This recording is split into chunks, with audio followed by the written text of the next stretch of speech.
This morning, family members of people killed in an Ohio plane crash are on the scene trying to get some answers. All 9 people on board died when a business jet crashed into an apartment building yesterday. It sparked a massive fire. The plane was approaching the Akron Fulton International Airport at the time. Don Dahler is near the crash site and joins us this morning. Don, good morning. Good morning. The Hawker twin-engine business jet crashed in this neighborhood around 3 o'clock yesterday afternoon. You can see the apartment building where the jet crashed into is just out of our picture there in front of where that fire department truck is. The medical examiner is waiting a little while until we have full daylight before he goes in both to recover evidence as well as recover the bodies of the 9 victims. Looks like we have a plane into a house. Heavy fire. We have a lot of wires down. The private charter flight ended in flames in this Akron neighborhood. All of a sudden, this plane just dropped out of the sky. I just knew people were not walking away from it. The owner of the Hawker 800 jet said 7 passengers and 2 crew members were on board. We haven't been able to get any answers.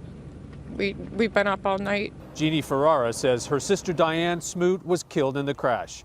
She says it was a trip planned to scout real estate. She was very excited because it was the first trip that she had ever made with the executives. And the tragic thing is, the plane had all the executives for the company on it. I don't know if there were any left in the office. The flight left the Dayton Wright Brothers Airport at 2:13 p.m. bound for Akron. It's just a 36-minute trip. The plane crashed about 4 miles from the runway at the Akron Fulton International Airport. It sounded like a bunch of ammunition going off in there. As it kept popping, you could hear it popping.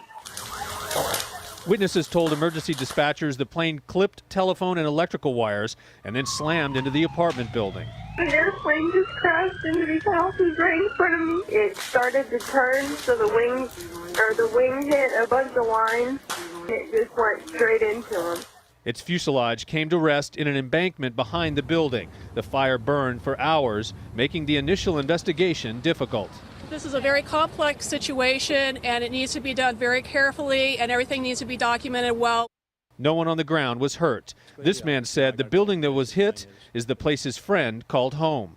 He just left his apartment to go buy groceries. By the grace of God, he wasn't there. Investigators say the jet's cabin is largely intact, although charred, and they're hoping that the flight data recorder reveals some reason for this crash. Nora. All right, thank you so much, Don.